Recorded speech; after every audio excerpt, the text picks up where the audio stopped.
Woo!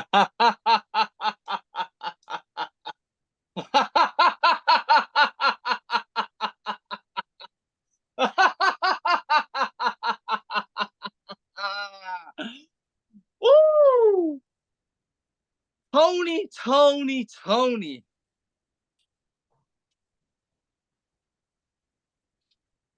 You've been exposed, my friend. I told you. Last week, I told you. You will have to count your days until a certain nightmare was going to come up on Sunday night at WrestleMania Night 2 and take away the undisputed WWE title from your precious tribal chief, from your precious head of the table, because you knew it was going to happen. And now you have been exposed to the fraud that you were. Ladies and gentlemen, welcome to the new era of the American Nightmare. Welcome to the new era of Paul Levesque. And welcome to the new episode of Weekly Controversies.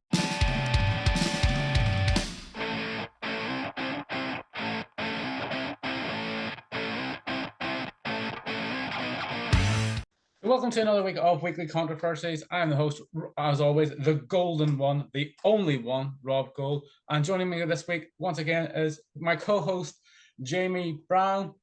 Mark Goldberg is joining us today. Welcome back, Mark, for another episode. And we are joined by Daniel as well. And as always, we have another big guest on, Martin. Yeah, it's me. Yeah, he's back. Yes. Thank you. I love to hear the love and the respect for Mr. Coleman. Thank you so much. I'm here. I'm on the episodes. You're so wanker for that. that was the most fun as well. And the fact that you tried to I am not Jamie Coleman. I am Jamie Coleman. I loved that, doing that fucking edit. It was so much fun. Yeah, I'd say it was. So what a weekend. What a weekend indeed. What a weekend. I listen, I know I've done the intro, but can I start with this? Wow. I think that's the one word you can describe WrestleMania this weekend was just wow. You know, especially the main event. I think when you talk about the most amazing WrestleManias, the best WrestleManias of all time, and just for the second night, from the start to finish, it was just amazing. Honest to God, WrestleMania Night 2, well, WrestleMania 40 Night 2 has to be up there with WrestleMania 17, WrestleMania 30, as one of the greatest WrestleManias of all time. Not just because of this man finally finishing the story, but just so many different stories that went on that night. But boys, I'm exhausted from the weekend. How's you all feeling? More or less the same. I mean, it was a thrilling end to what was an incredible WrestleMania week, and we are just getting started. And I think the ride's going to continue. And as I say, as Jimmy said, we are in the new era with Cody Rhodes as the new undisputed WWE champion, which he is so happy about, and I'm sure he's not the only one. Has anyone else noticed that, by the way, that once Cody won, they were like, you know that Universal line? Yeah, cut that. Yeah, gone. It's gone.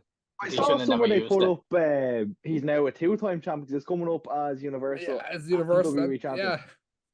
On the website, it's coming up as he's got both. It's like, but we're gonna cut the Universal part out of it. Sure. Yeah. Okay.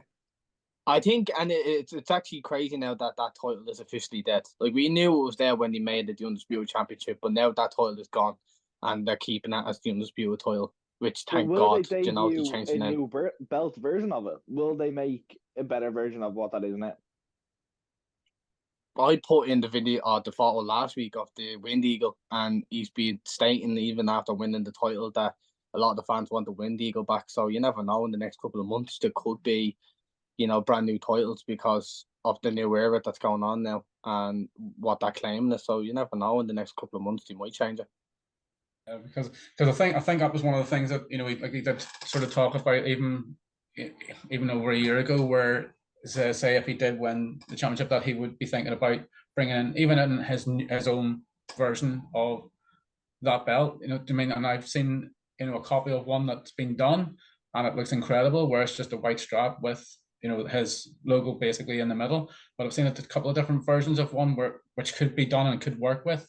But as I say, I would say they may as well make a new set of belts now, because I mean you've got the finally the tag team championships split, which is so good to have as well, I think, too.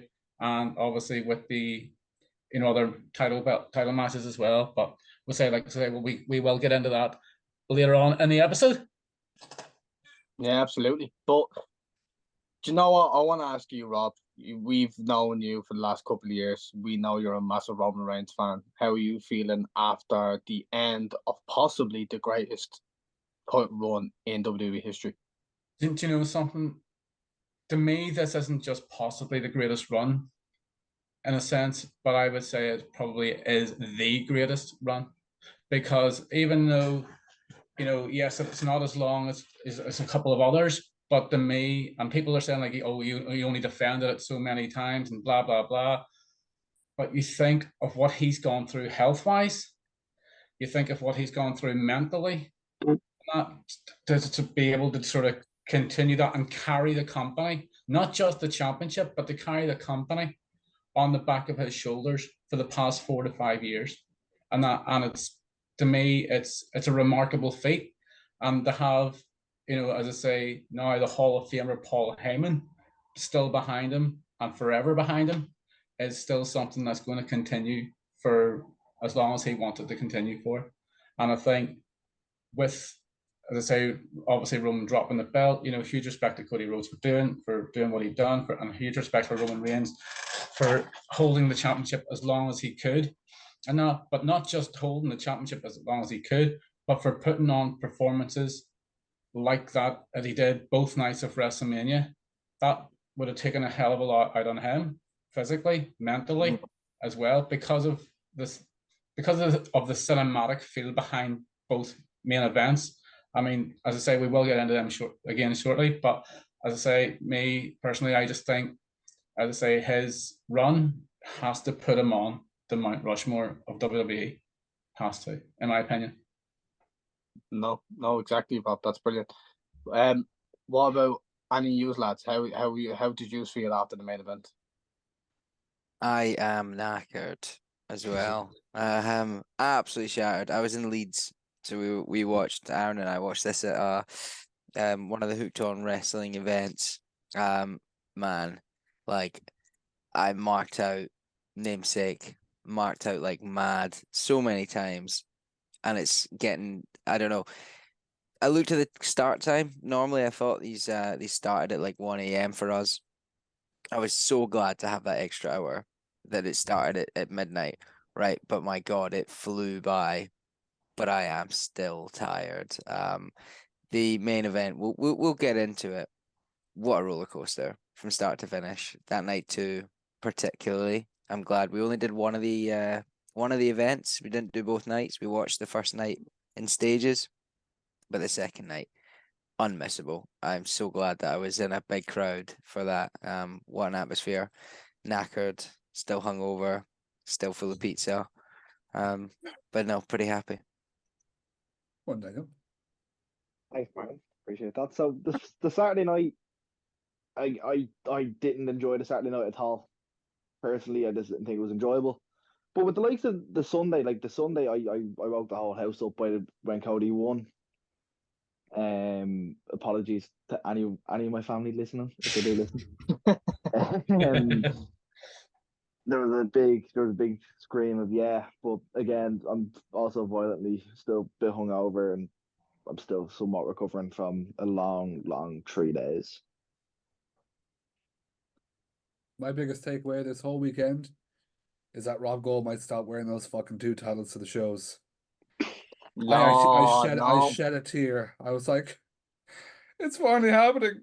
You see, it's not finally happening, and the thing about it is because it's not finally happening, because now it is official that I am the only tribal chief who holds belts. I mean, they're gonna wear a GN title and the OTT World title. I thought He's the only OTT I'm gonna be champion. I'm gonna be the only Harvey Whippleman of like championships here at the minute. I'm gonna win the women's championship and everything. It's great. Rob is just the one of everything. He's literally the only one. Getting there. I will say Martin's catching up on me a wee bit with Bell. So, well, what does Martin have? What does Mark have up his sleeve? Martin, sorry. Huh? What? I was wondering what you had up your sleeve. I seen you go somewhere. I thought you were getting something. Oh no, I just walked away in disappointment. But listen, right? It's literally the first thing we genuinely want to talk about, and it's the only thing we want to talk about. And honestly, I've never been so emotional in a match in all my life. And I think it's emotional not just for Cody and everyone associated with him, but for Roman too. We've seen the videos over the last couple of hours and stuff about him and, Heyman, and they were kind of consoling each other because it has been one hell of a ride, as what, Rob said. It's been an emotional roller coaster ride, because yes, he has his own battles too, and he can't do what he done when he first was the champion and go on tours and stuff, but there's no denying that the memories that Roman has made for us wrestling fans in his run has been a second to none. Like literally with the whole bloodline thing, Sammy being honorary and the steel chair shot at Royal Rumble, to when Jay first was a singles competitor and him basically doing all that during lockdown, which was one of the most enjoyable things during lockdown, especially with our no fans. Because we know with wrestling, fans are the most pinnacle thing about, the sport. And this weekend was just, an example of that. But what Roman was doing at that time was some of the best wrestling, product that we've seen, in WWE, especially in the world anyway. So honestly, I give the flowers to him and also to everyone in WWE who produced, honestly, probably one of the greatest matches in history, in WWE history. I don't know what you think. You'd probably think that's a very kind of casual take on the match, but I just think with everything that came into full circle, and then when that referee hit the 3 count, it was just perfect. It was just perfect. Like 316 days, like nearly 4 years as champion, about 3.5 years as champion. Like from the pandemic to now, all we've ever known was Roman Reigns is the guy, the champion. So it's a generational run. It'll be a very long time before we ever see anything like that again. And like the names he's beaten, like I have them all here, like Braun Strowman, The Fiend, and to anyone that says he never beat The Fiend, it's a triple threat match. The Fiend lost, it counts. Jey Uso, Kevin Owens, Daniel Bryan, Edge, again, triple threat match, it counts. And he stacked them. It doesn't. It counts. It counts. No, but in fairness, he did beat Daniel Bryan and Edge in 2 separate singles matches, so it does count. Did The Fiend lose? Was he pinned? Doesn't matter, he lost the match. But he wasn't pinned. Rey Mysterio. He was the champion. Exactly. Cesaro, John Cena, Finn Balor, Brock Lesnar, Sami Zayn, Goldberg, Seth, Riddle, Drew, Logan, Cody, LA Knight, AJ, and Orton. All people who tried to take the belt away couldn't do it. So it'll be a very long time before we see something like that again. But it was special. And I feel like this WrestleMania, you had to be there and you had to be watching live because you knew. Unless you're Tony, you knew. Oh no! Don't mind that fraud, man. You knew it was coming to an end, and you just had to see. He knew, but he just didn't want to admit it. No, he didn't want to admit it. Cheeky little bastard. I know. I always like him for his height as well, and he's like, "I'm not that small." But look, I'd say get into the matches. If anyone, honest to God, right? If anyone wants to get into professional wrestling at an early age, I'd probably show them something like that main event because of what it can do to people who, especially if they got the context of it and everything, because it's not just Cody, it's also what, as you said, Roman Reigns, because who would have ever thought we would have seen Roman turn heel in the first place, especially with Vince and how Vince saw him as just the big baby face after Cena and everything, and then everyone basically going against him. And it's crazy to me to think even now after the Raw, after WrestleMania, he's getting like thank you Roman chants. Where 7 years ago, after beating The Undertaker, he was getting fuck you Roman chants. Yeah. It's just crazy to me. It just comes all full circle, and it's just like that's the beauty of professional wrestling. And when it goes right, and if you know that it's just something that you'll never see again, that was it. You'll never see anything like that ever again.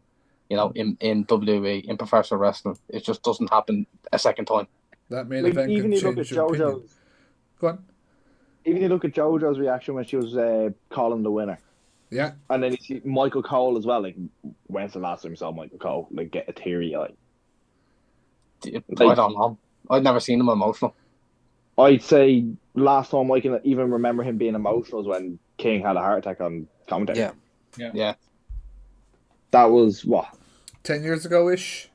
Nah, longer. I'd say at least 12. Yeah, 12. It's about 2012. Near Raw 1000. God Yeah. damn. But it's not that you can see though as well. I think everyone knows as well. It's gonna be a big change now in WWE, and it was very heavily focused on professional wrestling and how it isn't just sports entertainment. It's more than that. It's an art. It's poetry. It's poetic. It's all these different things that wrestling can be, you know, and it can tell a story in a match. It can tell a story outside the ring. It can tell a story behind the scenes. Everything like that, you know, and everything like that main event was that, you know, and even when it came to, you know, Roman and Cody themselves, you know, like Roman and all would have been so happy for Cody because it's like, yeah, I'm relying on this guy. When I'm gone doing my own thing, I rely on this guy to do what I was doing for the last couple of years and being the face of WWE. And then that's what I was even saying last week in the episode for, you know, the WrestleMania preview. I was like, you can't, like, he does need the title in a way. He needs that title to solidify what he's been coming back to WWE for, is to be the face of the company. Because, yeah, Roman was the front and center, but now Cody's the front and center, and that was my point. And now we have that with Cody, you know. And honestly, I haven't seen anyone more deserving. You know, in all my years of wrestling, I've never seen someone more deserving than Cody. That main event had everything. Emotion. It had story. It had returns. It had big moments. And it turned Tony into a fucking crybaby. Oh yes, it turned a lot of people into crybabies. Even people who were probably Roman fans had to have gotten emotional in that, you know, last, you know, 10, 15 minutes after the bell was ringing. You have to, though, because you have to look at it and go, yeah, brilliant, just fucking brilliant, right decision. Because if Roman did win, it's like, what now then? Because it's for Cody, it would have been, right, this whole thing's been a waste of time. It just would have been totally wrong for him to have gone on and just said all this stuff about Dusty and stuff for him to lose for a second year in a row. But then for Roman, it's like, then what next for him? Because he's still going to be a part-time champion. Everybody's going to get, you know, annoyed that he's still champion and breaking some stupid Hulk Hogan record. That was the time. That night was the time to crown a new champion once and for all. And WWE and Paul Levesque made the right decision and did that. They pulled the trigger. They finally did it. They pulled the trigger. I think what's amazing as well is that you touched on a point about Roman. And one of the things it made me think of was, has there ever been such an amazing turn in opinion of fans as with Roman, who now is beloved by all, right? Absolutely all. There's nobody they can hate Roman Reigns at the moment, you know, for the last 2, 3 years of work that he's put in. And that was very, very different 5, 6, 7, 8 years ago. It's nuts. And also, the biggest compliment to Cody is that he also pretty much turned around opinion as well. On night one, He was booed you notice shit. but he's going for his finisher as well, and he's getting booed by the fans. There was not one boo for him covering Roman at the end. There was even a smile from Roman. Like any doubters, he proved wrong. That and you're spot on, Martin. That main event had everything. It even had like Roman wrestling pretty well. That perfect plex he put in. Like Yeah. he was having fun. They were having fun, and I was having fun. I Yeah. want to put, before we get, start going into the matches, I want to say this on Roman's whole run, because people shat on it towards the end. That run was fucking amazing. I don't give a fuck about. He only had like 20 something matches. Who gives a fuck? Those 20 whatever fucking matches were, every single one of them were amazing. With the story, with how the match was done. The only thing that ever comes to my head being like, okay, that's bad, simply because it was a fuck up, was the last man standing with Kevin Owens, where they couldn't unlock the thing. That is the only negative in that whole thing. Everything he did with Jay, with Kevin, leading into WrestleMania with Edge and Bryan, the stack them, pin them, smash them. But not only that, sorry Martin for interrupting. Those three guys weren't supposed to be in that main event because they all had three similar stories. Exactly. Do you know, for 3.5 years, Roman has like just he literally built his own fucking universe with the bloodline. Do you know, there are so many memories that we have from that now. Sami Zayn, how loved he was in that bloodline spot. Everything going on with him and Jay. It was just absolutely perfect. I would never accept anyone ever going, well, you know that Roman Reigns run, that was just terrible. Like, he just held that for so long. And it was story, it was banger, it was just amazing. So if you're sitting there going, that Roman Reigns run was terrible, go watch it again and come back to us, and you better have a fucking change of opinion. Yeah. Couldn't have said it better myself. Yeah. Unless you're Tony, then like his opinions would change. He'll say that it wasn't really that good, it was mediocre, and it's like, yeah, mate, He's gonna message us now like, what the fuck was all this about? Literally. But like, do you know what? It's like we will touch on the matches because like I could sit here for 2 hours talking about just this one match. Do you know, I would. It's just that it had everything, and it even had the most unexpected return as well. I think everyone knows because we all thought it was going to be a certain bald head, but it was a certain dead man that came back, and it just was unbelievable. What did you think of the returns? Yeah. Can I ask this? Because obviously we didn't expect Taker, but did anyone think that Mox was coming out? Yeah. Yeah. I think that was like, no, fuck not there. I think every fan thought, oh shit! Even though it's not possible. It's not possible. Madness. I was like, Shield. Is Mox here too? And we're all winning, and then Seth just gets taken out. It was that's the part that popped me the most. That's the part where I woke my house up.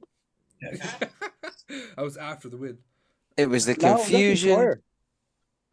The confusion in it.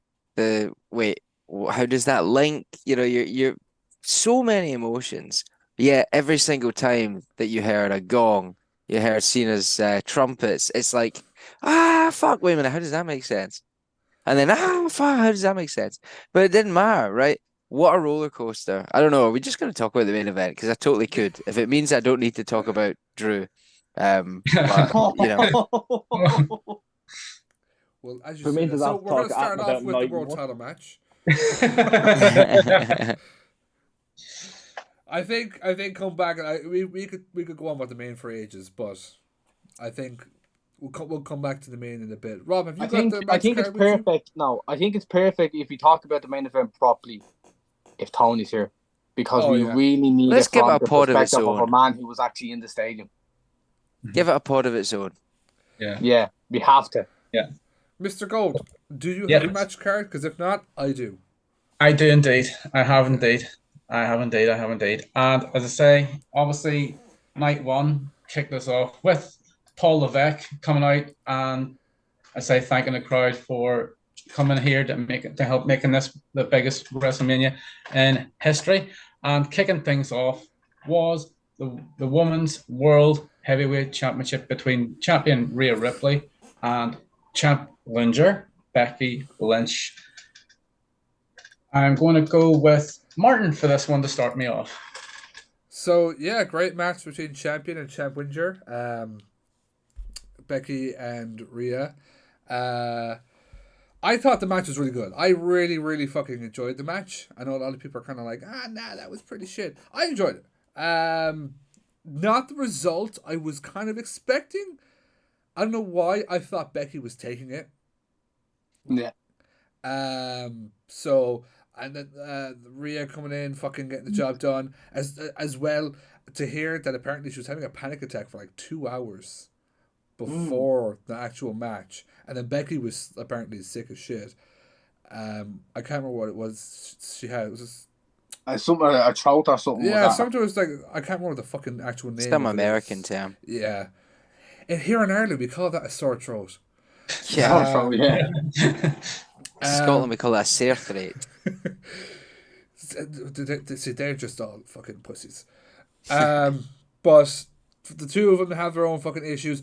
Can I just say as well, Motionless and White was fucking class. Like, that hyped me the fuck up for the match, seeing them perform. So, wasn't it great, Daniel, seeing them perform? See, I'm a huge Motionless and White fan. I've seen them live, 3 times now? And at Download Festival last year, when I saw them most recently, they actually played Rhea's song in their set. Oh. But their performance at that festival was much better than their performance at Mania. That's my opinion. But with the likes of the match itself, it was a great match to open it. I was very, like, the result I kind of expected. I knew Rhea was going over. There was no reason for Becky to go over. Mm-hmm. Becky's done everything. Yeah. She's won every belt she can. She went back to NXT to get the belt she hasn't gotten before. She doesn't need this win. I don't see her needing the win. Rhea needs this win more than anyone, just to prove that she's got to be that dominant women's figure. She's got to be, basically, I think they're trying to turn her into the modern day China, where no female can touch her until maybe WrestleMania X7. But no, I thought it was a brilliant match. I have nothing bad to say about it, unlike the rest of the matches on that night. But for an opener, it was really, really good. Martin, we will have issues about this ladder match when we have this conversation.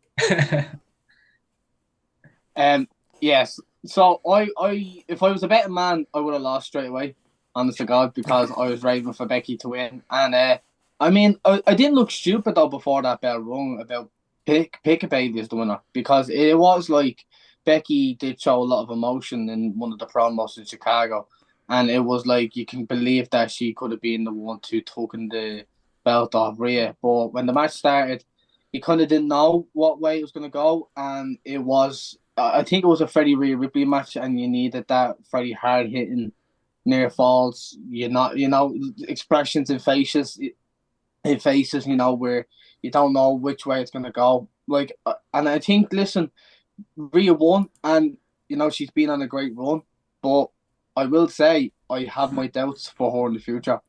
But the fact is, I just think that we need someone to step up in that division. Who's going to step up? Because I think she is on another level in that division to any other of the women, and there's so many great women out there who can't get up to the status, of Rhea Ripley. We see the potential of Jade. We know what Bianca could do, but with Rhea and what she's doing now with that world title, we really need to get someone to step up like massively if we could have a possible new champion. Because at the moment, I see Liv Morgan.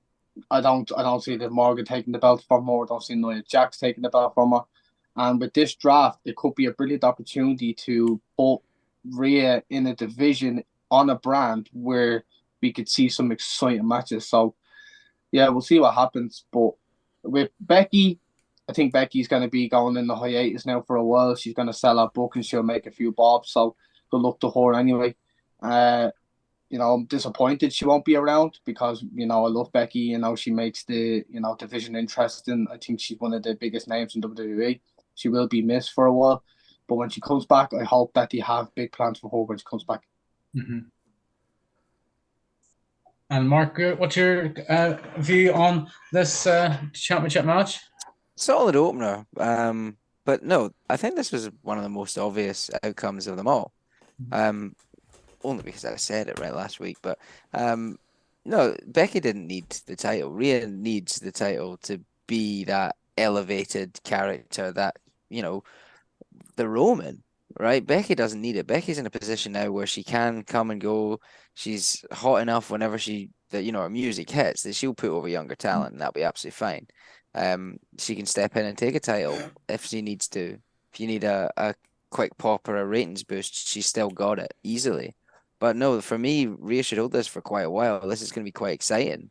Can we build someone? Of course. You look now, and you don't take anyone seriously because she's the one. But look what they did with Cody over time. Look what they made us believe with Drew at Clash and even Sammy at Elimination Chamber. We just don't know who they're going to build up to take that. But in terms of matches, it was a decent opener. It wasn't the best match on the card by a mile. But, I think afterwards, I've looked at it differently after finding out about the panic attack and Becky being particularly ill. You can just say, yeah, solid opener. Crowd was, freezing, but hot enough for the match. So, yeah, it was fine. A decent enough start, given the benefit of the doubt, the fact that both were not at their best, mentally or physically. 100%. So we're going to swiftly move on to the next match, which, to be quite honest, wasn't really fussed on this match as such, to be quite honest. This was the 6-woman tag team match between Jade Cargill and Naomi. And you stand up with the women, eh? Yeah. I'm not just okay. order type of thing, and I'm just going to mix it up a wee bit, Okay, I like it. I thought you were going to go with the ladder match, so apologies. No. Switching it up a bit. So Jade Cargill, Naomi. So Jade making her WrestleMania debut, teaming with Naomi and Bianca Belair to take on Team Up Damage Control on this one. Jimmy, I'm going to start with you for this one. They missed a big opportunity in that match. They really did. They missed a big opportunity to turn Bianca heel. I really, when I gave out the idea last week of a potential heel turn for Bianca, because in fairness, we didn't see any turns in WrestleMania this year, but I did state a lot of turns in some of the predictions I did, and I was like thinking to myself, no, I think there should be turns that should make sense, and I felt like that a Bianca turn made probably the most sense of any of them that I predicted. I just think the reason being was, look, we know Jade is a superstar in the making, with the aura she has and where she was before and how great of a champion she was in AEW. But she's in WWE now and she kept the Storm gimmick and she has the aura and she has the look to be a superstar. But I was thinking that if we need to kind of have a mixture in the division of some believable heels, because at the moment, with Bayley now turned face and a lot of the heels, other than Rhea, not being very believable to take on baby faces, I think Bianca should have been the one to have done something memorable at that kind of end of the match, because I think the match overall wasn't really the greatest. It was really like building towards Jade. I call this the Jade Cargill match because it was building towards her and getting the hot tag and just dominating everybody. And I just think that would have been perfect for them to turn Bianca heel and see what her heel character could have done with, her being, by herself and doing everything by herself and not needing anybody else. And then, as I stated to Mark as well about her potentially being a female Undertaker, I mean, I think I don't look stupid in saying that, for the reason being because she is the EST and it's EST in WrestleMania. There's potential there with her. You never know. They could make her this Undertaker version of the women's division and actually have her be one of the biggest heels in WWE and have this sort of sadisticness to her, and we haven't really seen that in the women's division. We haven't seen a sadistic type of heel, in a long time. So I'd be all for it, but I just think they really missed the boat on it. Yeah. So Daniel, what's your thoughts on that match? I thought this match was one of the biggest flops of the night, to be quite honest. Jade Cargill, it was Jade's first match. You know what I mean? Like, it's not her first. It's her first proper match. It's not not the Rumble. Or was she in the Chamber? No. No. Rumble and then Mania. Yeah. I think Jade needs a bit of time down in NXT. Going on like just on a sheer wrestling standpoint, she needs a bit of time in NXT. But for the whole promo aspect, she's all there. The Bianca heel turn, I thought it was coming as well. From what I saw on SmackDown the night before when Naomi was in the ring with her, with Bianca. They were all kind of in that mess because of Naomi, and I could see Bianca. I thought she was getting a bit upset about it. So that's why I was like, "Oh, the heel turn's coming. It has to come." But by the time of I could see Jay going over regardless. They don't want to they do not want their what they called hottest signing of that year to lose in their first match. They don't want that. Yeah. So we saw that coming. The likes of Damage Control, I can see Dakota getting thrown out of Damage Control very soon, and the Kabuki Warriors and Io Sky. It's gonna end up being just the three of them. Yeah. But I don't know. There was some aura about that match that it nearly put me asleep. It was very, very boring. My half. Martin, what did you think? So it nearly put you to sleep, yeah? Yeah. I was asleep. And that's not even a joke. I want no one take that and go like, I said you fell asleep during the women's match. It's not the first time, last time you're going to hear me say this. I fell asleep during that match. So I haven't watched it back, so I will be listening to what you guys say. But so far, it seems like don't watch it. So I'm gonna need Jamie now and Mark and Rob to kind of build up the match for me. Watch it it was alone. literally just waiting for Jade to get tagged in. That's all it literally was. Nothing really happened until Jade actually got tagged in, and then the girls just dominated and won. So it wasn't really that exciting. Yeah, to me it was match of the night. No, I'm joking. I think you got to look at it like they do need to build her up. It was there for that purpose. And the most memorable thing about it, you'll probably see week on week. It's Jade's cover. It's the pin that she does after hitting a finisher. It's like it's aura. It's just a way to build the aura, and I think they probably had to put Naomi on the card as well, considering she's just re-signed. And yeah, Bianca has a TV show she's trying to sell, so get her on the card as well. Damage Control probably deserve it as well. They've had a good year. They got an entrance as well. Things like that. I think it was there to fill a gap. It was there for you to have your nap. It was there for you to go for a piss, like I did at the start. But I tried to make sure I stayed, watched as much as I could. But the amount you're drinking, you need to go for a pee at some point. And WWE knew that as well, so they booked the match. It was fine. So swiftly moving. Is everyone finished with that match? Yeah, it's not a memorable what I'm match talking about. with Jade. Yeah, that's good. So we'll move on swiftly to the next match, which was for the undisputed WWE Tag Team Championship match in a six-pack ladder match. And we're going to start with this one off with Daniel. Let's go, Martin. The wrong team won. No, they did. No, Awesome Truth. No, they didn't. No. Hang on. Let me say this.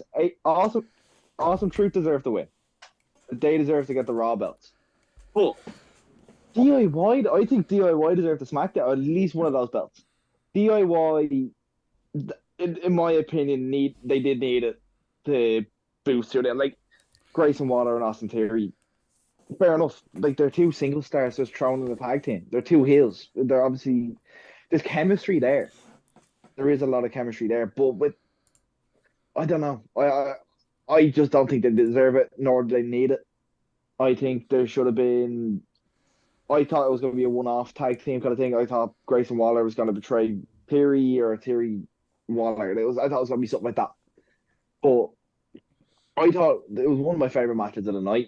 Mainly because I was still kind of awake and I was ready to go. It was a really, really enjoyable ladder match. Like I've nothing bad to say for it. Like JD McDonough's spot through the table, that was insane. Like, you don't see that. Keith Dunn and Tyler Bate, two unsung heroes in the match as well. They put on an absolute performance. They put in a shift. But Judgment Day as well. Like, there was times where I thought Judgment Day were going to get the belts. There was a lot of time where Judgment Day maybe, but finally seeing our Truth get his Mania moment was really nice to see. Yeah. I was really, really, really happy with it. Well, I fucking wasn't. I wasn't. I'm sorry, but I get this whole. I understand why they did it. I totally get it. But R-Truth being champion in WWE at his age, I don't like. I just don't like, because this guy's there that they could build on to be champion and have a great run. Because at this rate, this is just going to be a comedy run with The Miz, and hopefully it doesn't last. Hopefully it's just a few weeks until they get the belt stripped off them. But Daniel is spot on. That match, I had doubts about that match, I have to say. I'm not going to lie, for the few weeks that it was building to WrestleMania. But it was such an entertaining match. So many great spots. He mentioned them all there with JD, with the British boys. The New Day and all had a great showpiece. Thank God there was no Dudley boys, by the way, because they just didn't need any Dudley boys. No. And I will have to disagree with Dan. And I thought A-Town Down Under winning the SmackDown Championships was great. It was great. They've been one of the best entertaining tag teams in SmackDown. They, especially Grayson Waller. Grayson Waller is the first-time champion now in his main roster run, and I think this could be potentially a great run for him, because he could then show a lot of people that he can be very entertaining, not only as a heel but just as a comedy act as well. Because we talk about how R-Truth to comedy act and he's very entertaining, but the guy's like nearly 60 or something. Do you know what I mean? I don't want to see a nearly 60-year-old being champion in WWE, but we see that in Grayson Waller, so I was happy for them boys. But I was thinking, yeah, they're gonna do awesome through winning, but I just didn't agree with that. I would have loved a DIY to win it, because DIY has been built up and all as like DX and whatever, and it was very fitting, with the guys that have mentored them too for the last couple of years in NXT. I just think it would have been perfect. It would have been a kind of case of showing of, you guys deserve it, now go out there and have some brilliant matches with the belts. Yeah. Is it bad I wanted the Hardys to show up? Yes. No returns. I'm glad Bubba Ray was just a referee in that street fight. No, I didn't mind that. Me. If any of them would have returned, I would have just flipped. I kind of wanted to see another Jeff Money in the Bank spot from Mania. Was it Mania 23? Yeah. I see. There's something. I'm a Jeff Hardy fanatic. If like, I that was man wanting to does see another anything ladder. ever again, he's gonna die. Here, I thought that after the fucking, what was it, the Swanton through Punk at SummerSlam 09. I thought that was game over. Now, I do have to agree with Daniel. The wrong team won. And that's because Awesome Truth fucking won.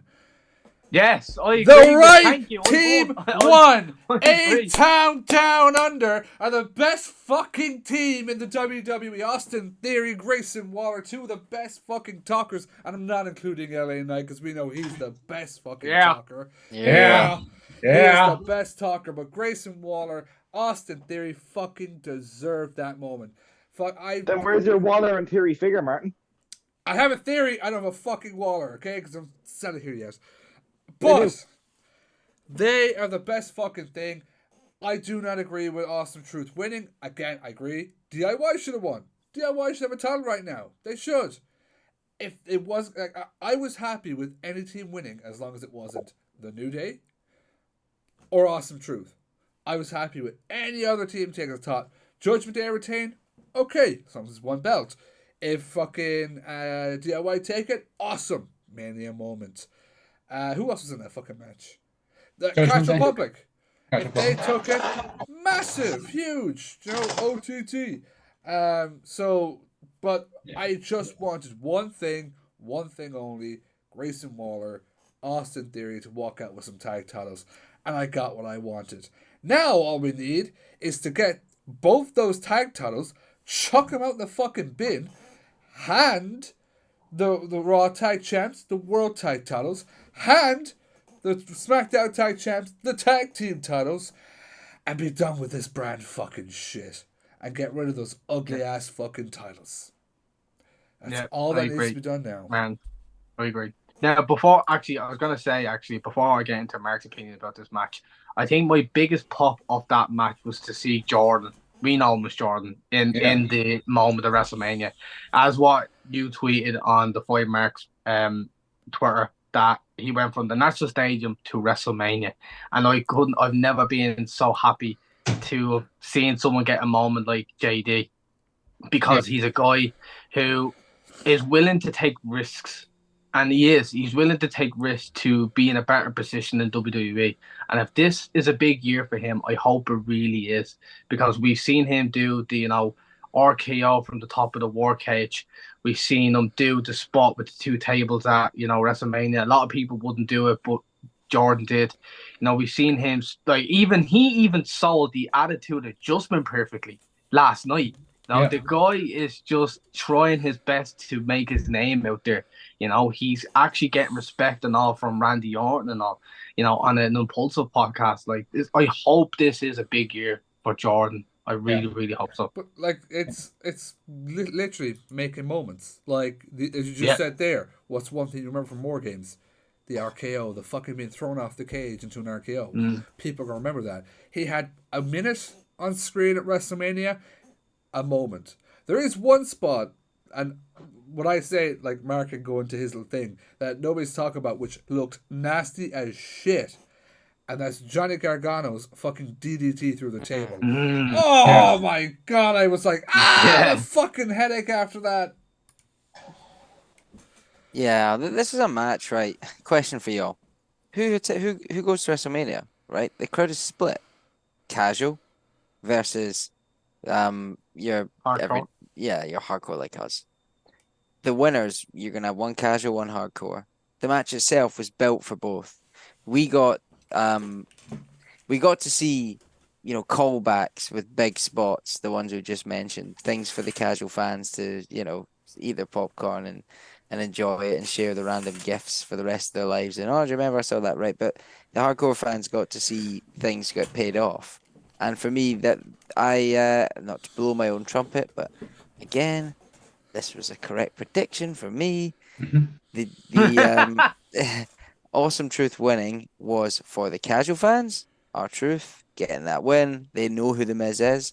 I disagree with you guys about DIY. I don't think they're ready. I don't think the crowd ever pops for them. I think they're great to watch, but Triple H is trying his best to get them over.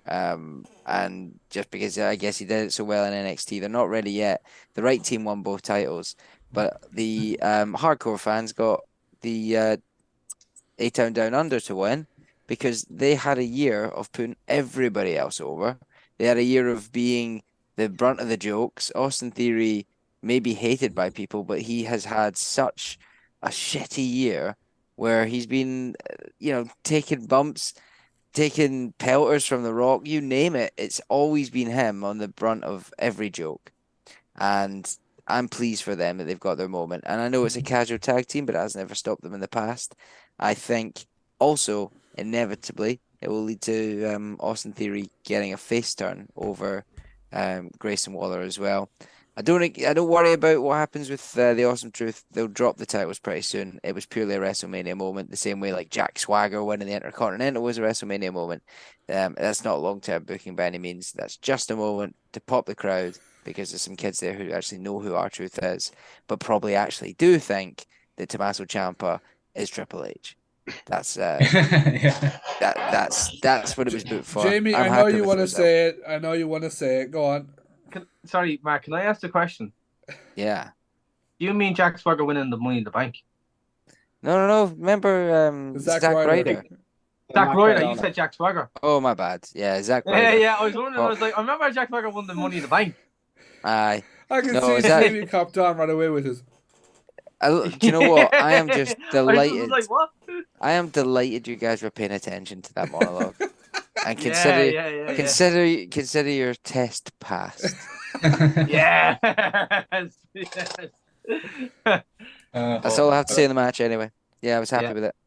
Yeah, no, it's grand. No, like I say, I was with Mark with this one, like as in, both for A Time Down Under, actually winning the SmackDown tag team titles, and for Awesome Truth winning the Raw tag team titles. I had them both down as my prediction to win that match in that way. As well, I thought, as I say, the match was really good in itself. It had everything. One of the biggest ones for me, wasn't just a sort of like a bump spot. It was more of R-Truth making a hot tag on the Miz in a tag team ladder match. Was how, to me, it was hilarious because it's comedy. That's what you want. You want a wee bit of comedy in a match like that when you know you've got R-Truth there. You know you're going to get something, and they've had that in a tag team ladder match at the biggest WrestleMania in history. Why not? Why Give us not? some goofy wrestling. Exactly, and that's what everyone likes now to see now and again. But yeah, 100% the right call for both belts, and I can't wait to see how both of them do with those titles, and to see what they actually do with them. Do they make new championship belts for both brands? And that, because obviously we know that the draft's coming up again very, very soon. So will there be new tag team champions sort of made for both brands? Who knows? Going forward. I just put in about what you saying about the biggest Mania of all time. Can we all agree that the stage was shit? Yeah, I liked it. I liked it, but it was plain. It depends on your taste. Yeah. Compared to last year's 39. Yeah, no, it's nothing on 39. It's like No, nothing 39 on was. If you watch the press conference, though, just very, very quickly before we move on, the Triple H, he said that he wanted to strip everything back, just screens and small, apart from the big XL, right, which is a bit in your face. He said, this isn't about the stage and production, this is about the people, this is about the wrestlers. For that, I'm all right with it, even though I miss the old days of like Judgment Day 2005. And Yeah, many Armageddon like that. away. Yeah, I mean, these were great, but at the same time, they probably want to save a lot of money as well, like pumping so much money. Not in that, it, they but make a lot more as well. Instead of having them seats blocked off, small stage, you can sell off them seats in. stick some Yeah, but adverts in. next year, Mania 41, if it goes to Vegas, they need to do something big. And to be honest, I hope they do. I'll be going to it. Going for that. So I hope they do go to Vegas. I hope so too. It'd be fucking amazing. And I will say this though, right? I will appreciate any stage that has a bit of creativity. But the simple fact was that WrestleMania 35 was just a big fucking screen. Useless. It was just a big screen. So I will appreciate any stage that has some sort of creativity. I appreciate any stage that's just not a big screen. Literally. Worst Are we doing a stage FiveMarks, what's it called, trip to Vegas for 41, Martin? Yeah, I went to Vegas Vegas there last year. I'll show you around if it is next year. Oh, 1 second. I gotta go. I just gotta go throw my wallet away. Yeah. Honest to God. What's next, Mr. Gold? So next, as I say, this is, well, to me, it kind of split, as the way I thought it was going to go. This was brother versus brother. Jey Uso versus Jimmy Uso. Now, some people weren't really into this that much, and to be quite honest, I wasn't one for it in a sense. The way I thought, like the build was decent enough, but I thought the match itself didn't live up to what I thought it should have lived up to. But as I said, I'm going to go with Mark for this one. So what happens when you put two wrestlers with the exact same moveset in the ring together? You get a bore fest. You get a super kick party, right? The main thing about this match was the build. They deserved to have the match. As fans, we didn't deserve to watch it because it was by far the worst match of the card. And you knew that it was going to be like that. We got a teaser at the Rumble. You knew it wasn't going to be great. I'm glad that I predicted this one wrong and that Jey Uso did go over because I don't want to see it again. Right, put it behind us. It was fine. It took the time on the card that they needed to have that blow-off match. But no, it's not one I'll be rushing to watch again. It's certainly not one I'll show off. I mean, it's like do something from Hollywood. Give us cinema. They gave us a tiny moment where Jimmy Uso sitting there trying to plead. You knew what was coming. It was just a bit like, I don't know. They tried, but yeah, I was glad when this one was over, to be honest. I don't have too much more to say on it. No, fine. Martin, what are your thoughts on that? Were you awake for this one? I was awake for that one somehow. So that was one of the matches I was extremely excited for. But it was shit. it was absolutely terrible.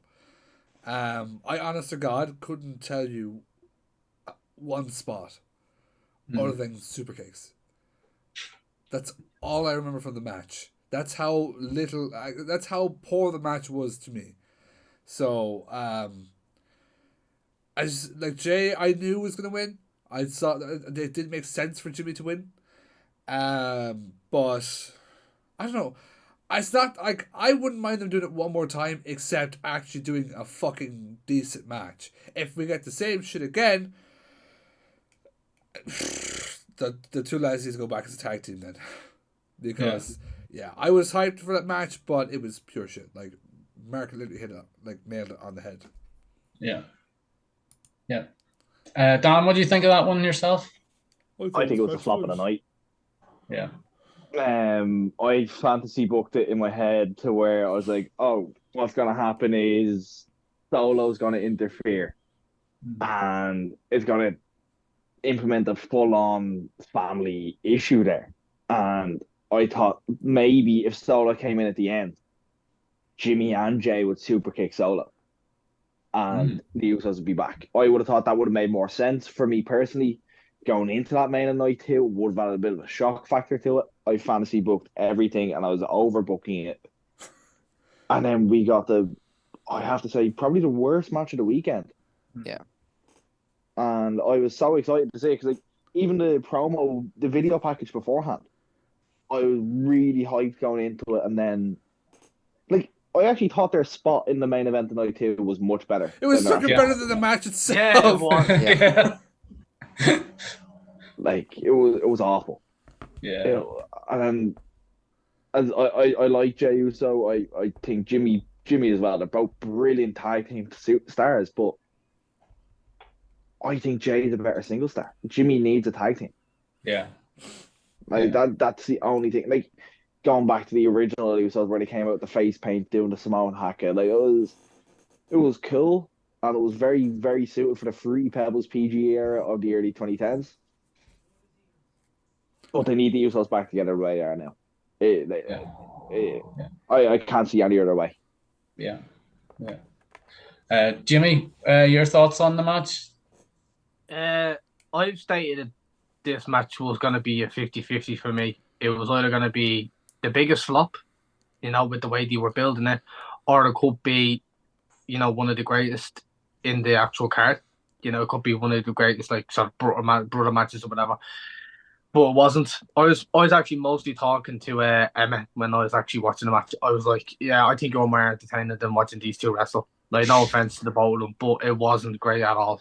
And thank God that the bell just was rung when Jay won, because it was just so obvious that Jay was going to win. Gets a big WrestleMania win. Hopefully, then now he gets a not a world title run, but some sort of title run now in 2024 for Jay. And for Jimmy, I don't know. People say he should be in a tag team and stuff like that. I just think Jimmy should just not wrestle. He should just be some sort of a manager. I think he should be probably the manager to Solo if they wanted to build Solo. Even though he has a 48 losing streak, which brilliant. But yeah, listen, you all touched on it. I'm the worst person to touch on this match. I didn't have really much excitement for it. Jay won, delighted for him, and yeet. That's all I can say. It's just yeet. Yeah, I mean, myself, I actually controversially predicted Jimmy to go over in this one, but as I say, obviously it was going to make sense if Jay was going to win it. Do you know what I mean? But as I say, whether it's a one-off match, the way that match was, I hope it was. But I mean, if they were given another go of it, as I say, I would think the second match would be a different story. I really do. But I think them going as a tag team again, I think the way you could sort of kind of see Jay's expression after the match was almost kind of yeah, that was kind of bad, kind of thing, and that, and it was almost as if almost apologetic in a sense, in fact, for the match itself. But as I say, then forming up as a tag team again, I think it probably could happen and maybe should happen sooner rather than later. And that, but as I say, moving on from that match, if everyone's finished with that one, I take it, yeah. Yeah. Absolutely. So moving on to what I thought was just going to be a walk in the park, if I'm honest, in this match, is the Intercontinental Championship match between reigning and defending champion, the Ring General Gunther, taking on challenger Sami Zayn. And this one, I'm going to go for Jamie to start me off with this one. As soon as I saw his missus and his kids, I said Sammy's winning. I knew it. Sammy was winning. And I said Gunther in the predictions and stuff. Because I just thought, look, I know they were building up this underdog thing with Sammy, but I just was looking at it going, we've seen this before. We've seen this with wrestlers. We even seen them with, Roman Reigns, where, he's going to take down the bloodline. He's going to win the belt in his home city, and he never did. So I just thought, all right, yeah, this is just going to be another Gunther big win for him at WrestleMania. But when I saw his kid and his missus and all this whole, going up to Chad and going up to Kevin, I was like, yeah, he's winning. I had my hands in my face and all that because I was just thinking, like, yeah, this is going to be Gunther's reign over. And it's a shame, though, as well, because he never even got, like, an intro. His entrance happened and that was it. Like, no, it wasn't like last year's Mania where he got the big intro with, the Ring General. He just came out and that was it. Came out, had a great match, which was one of the best matches of WrestleMania, by the way, I have to say. Both guys put on an absolute clinic, and it's crazy to think that that's another match that is also full circle because 14 years prior, them two had a match in a house show in Philadelphia when Sami Zayn was El Generico and then Walter was Big Bad Walter or something. So, it's crazy that match is full circle. And I'm happy for Sami. I have to say, I will. Sami getting the big win at WrestleMania. Great for him, being the IC champion again. And I hope it's a great run. But I just think that, Gunther's run has been so legendary, as well as, Roman's, I think, for that belt. It's, probably the greatest run, of, the IC, history, the IC belt history. And it's just a shame that, that reign now is gone. And, we don't know what plans Gunther's going to have now. Will he go after the belt again? Will he go after the World Heavyweight Championship or possibly the WWE Championship? If he gets drafted and stuff in the same brand as Cody. But, exciting for Gunther, but I still would have liked him being the champion still. And not only that, seeing Dragunov get called up to the main roster just dampens that match now. Never happening for the IC belt. True. Going on to Mark for this one. Yeah, I think they tugged at the heartstrings, didn't they, with the production at the beginning. This match was all about production. We all said Gunther would go over, and we were all wrong. I just think it's a compliment to Gunther that they did take it off him. I think we're ready for that. I think he can now go into the main event level. You got to think about the longer term. When is he dropping it? If he's not dropping it at Mania, whether Sami was the right man or the wrong man, it almost doesn't matter. For me, this was just an actual big thank you to Gunther for taking the Intercontinental title as far as he really could, and saying, do you know what, we got a big summer ahead. We're going to need some heels for Cody. We're going to need you hot for Berlin. We probably don't want you holding the title all the way till then. You've got the record. It's now time to tell some new stories. He doesn't need the title any longer. He can step into the main event and be a realistic challenger to anyone now. I think it was booked brilliantly. It was really enjoyable. It was a great match as well. Yeah, I'm excited to see where they go. They need some big heels with the bloodline collapsing, with Rock going away for a while, with Roman going away for a while. Gunther's going to be the heel of the summer, where I think he'll probably take the title from Cody. If not Cody, certainly somebody in Berlin. So all roads lead to Berlin for him. It was great. Dan, what do you think? I was actually asleep for this one. The match prior put me asleep, but I did rewatch it. I didn't watch the main back yet. I've only rewatched this one so far. But I think completely the wrong person was in that match to start with. I think Gable should have got his Mania moment. There was no story between Sammy and Gunther.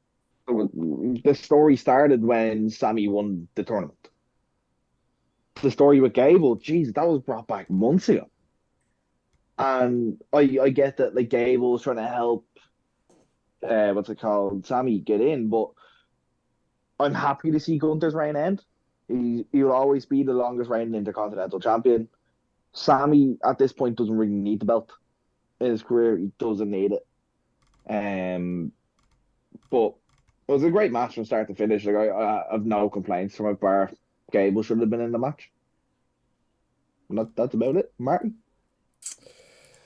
So the beautiful thing about time is that the You fell women's asleep. match, yeah, the women's match was on. I fell asleep, and I didn't wake up until Sami Zayn won, and the Michael Cole was going crazy, and it woke me up. I haven't watched the match back. However, I will say, the wrong person was in the match. Sami Zayn is Intercontinental Champion again for the 400th time. I didn't care. I really didn't. Gunther's title reign was absolutely amazing, but just the wrong person was in the match. So it completely disconnected from me instantly. I will go back and watch the match. I just haven't gotten around to it because... shut up. But, yeah. Just a lazy man that only goes to Hard Knocks. Yeah. So just to make a long story short, I was asleep during that match. Didn't wake up until Sami Zayn had actually won the match. So yeah. But no, I have to say though, I do agree with you too. I said it in all last week. It should have been Chad Gable because the story was there from prior months prior, and that Sami Zayn going in. I just think like Sami Zayn, yeah, he had the WrestleMania moment with KO last year, and he bet the Usos for the tag titles. I just think that I see even like what Mark is getting now. We need more heels. We need more competitors for the world title or even WWE title. But I just feel like that I wanted someone else to be the one to beat Gunther instead of Sammy. Not saying Sammy doesn't deserve it. I just think whatever Sammy does, I'm happy for. Because I've always had a soft spot for Sammy, even in his NXT days. But I just would have liked somebody else. And it should have been Chad. But if it wasn't Chad, I probably would have done someone else, someone more kind of believable to beat Gunther for the UFC title. Who? Yeah. Nakamura. Yeah. No, not Nakamura. Absolutely What else is not. he doing? What else is Nakamura doing? He's not doing that, but he hasn't Losing to been Dragunov. built up yet, properly. He had 5 minutes with Rollins, and then after that, he's done absolutely nothing. Yeah. He lost to Dragunov last night. Yeah. If I was him, I'd go back to Japan because he's big in Japan. So I'd rather just go back to Japan, and then whatever is going on the main roster now is everyone else is doing. I said the same thing about Finn Balor. Finn Balor should go back to Japan. What's he doing other than the Judgment Day? I have a feeling Balor is going to have another title reign soon that will last longer than less than 24 hours. See, this I is haven't where I'm seen that lately though. Well, I'll get to that point when we get onto this match. So are we all finished with the Yes, sir. Intercontinental Championship Yeah. match? So we're going to go on to the penultimate match of the evening. So this was basically the one where we had the tag team of Rey Mysterio and Andrade against Santos Escobar and Dominic Mysterio. Can we just save time with this actually?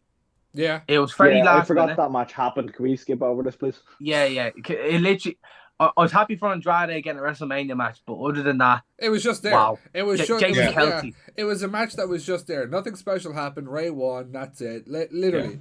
Andrade. The only thing I would just say, what the fuck was that finish? Which one? Right. The finish for the Ray match, for me, was a joke. I'm happy to skip over this, but the shock of these two random men who are big in Philly, right? That's fucking tone deaf. I talked a few weeks ago about tone deaf WrestleManias. This is up there with the most tone deaf WrestleMania moment, right? Same way, right? With right at the beginning, Byron Saxton's got all these Philadelphia goo-gooders, which is great for Philly. I'm telling you now, more than half the people in that stadium were not from fucking Philly. No, Or casual fans who've traveled the world. So they did not get a pop. In Philly, I'm sure everyone loves those two guys, whoever the fuck they are. I'm not big on American sports, to be fair. I'm sure. But like for them to come and make the save or to help Ray win was just like, what the hell?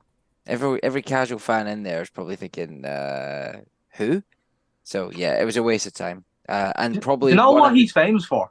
And this is what's even funny. Jason Big Kelce, I know who Travis he is. He's a defensive fucking player for the Philadelphia Eagles that recently retired. But he's famous because his Linebacker. brother goes out Big with the linebacker. biggest fucking women pop star in the world. Ah, That's all right. he's famous for. Well, there you go. He's not also just famous for that.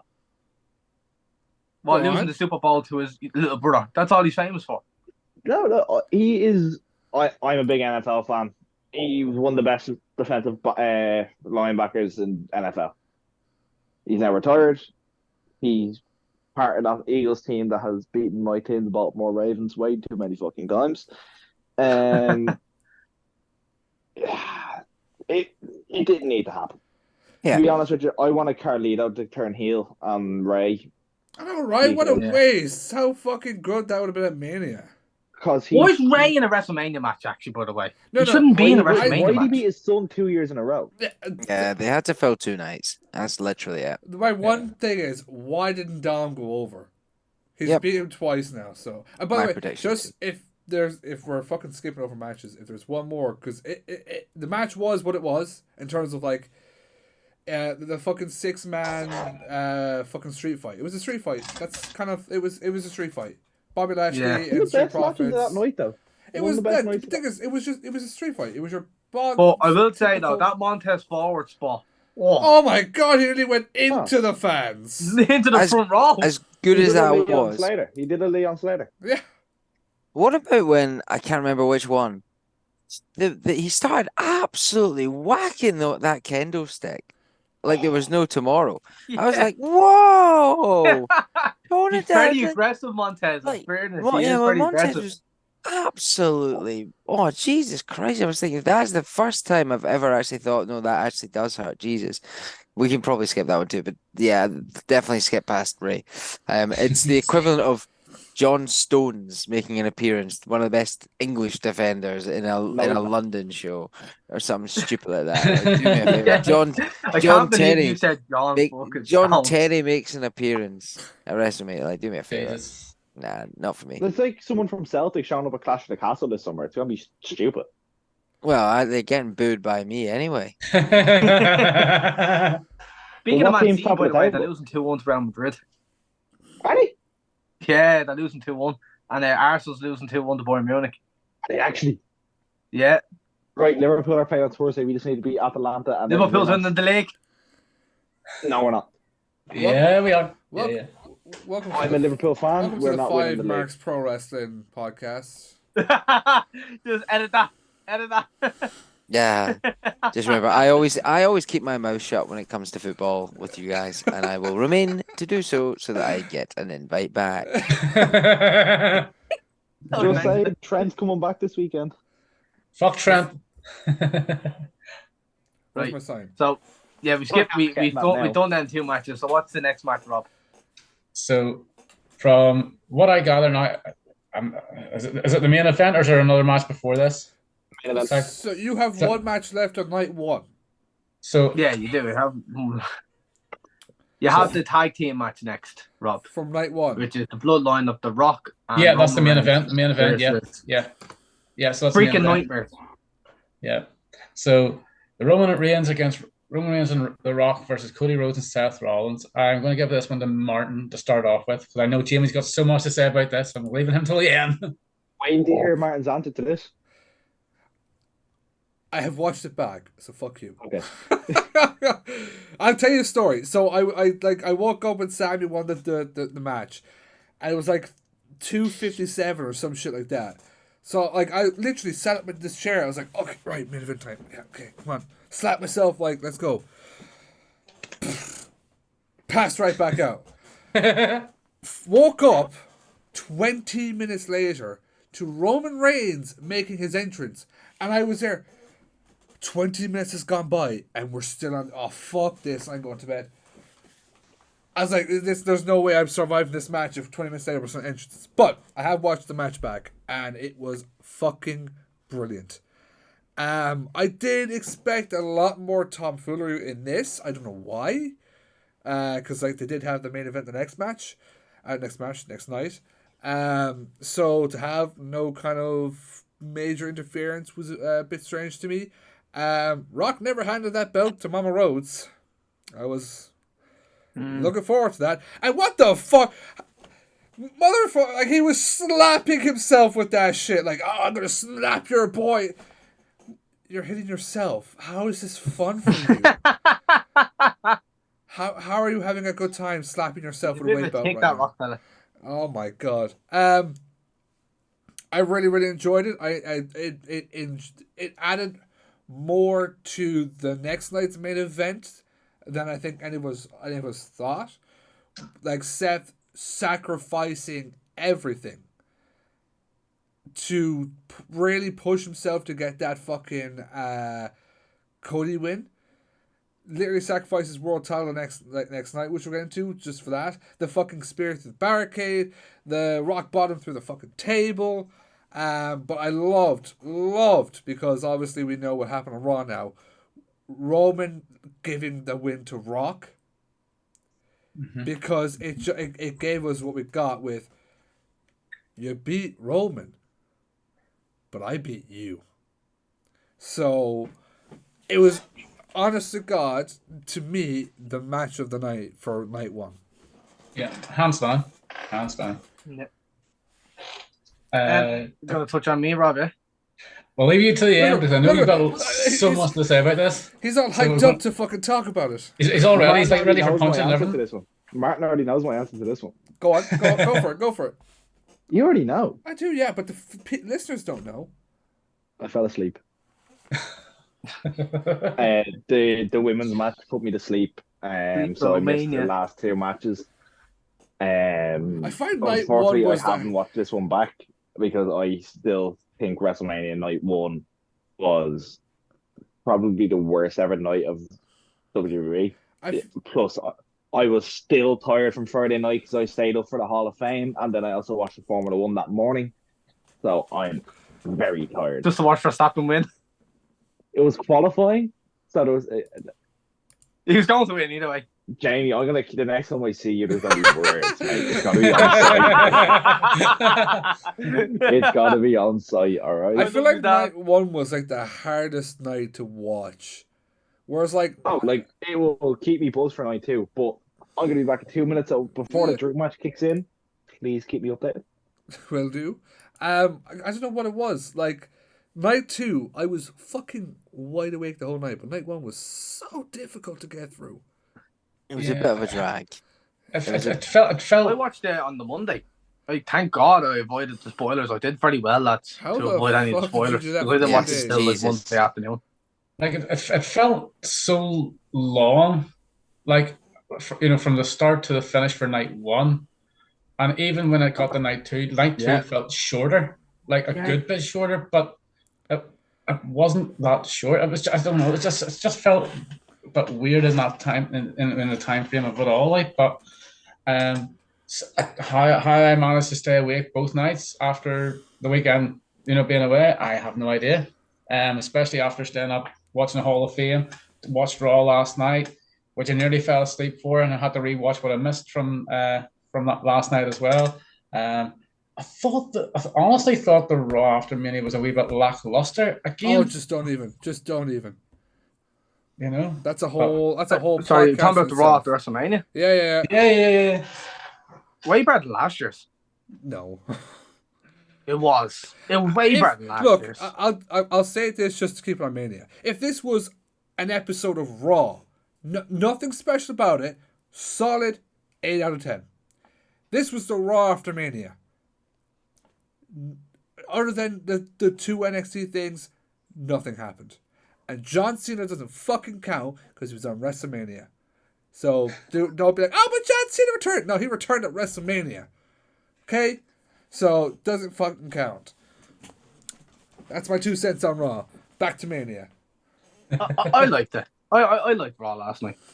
Yeah, I liked it, but I thought they could have done a lot more with it. If I'm honest. Oh, let me guess, because the MGF wasn't there. Yes, I wasn't. No, it's because Tonga wasn't there. Who cares? Here, where was Joe Hendry? Yeah, where was Joe Hendry? I wish. I know. I've said Joe Henry 3 times and he still hasn't showed up. So where is He's still in WCPW. That's where he is. No, Prestigious one. But, Mark, what do you think of that tag match? I'll swing us back to that. Yeah. Oh man, this was fun. This was good, right? Yeah. The biggest tag team match in history, they say. It lived up to it. It saved night one. It made night one worth watching.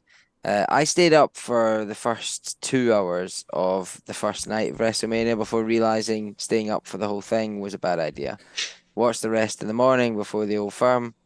Won't talk about the Old Firm here, if that's okay, please. What happened? What happened, Mark? Oh, I think it was a good result, but just wasn't a great start. Who's top of the table? You wait till Wednesday night. We got everything we wanted in that main event. We got the Bloodline rules, which was clearly where we wanted night 2 to go.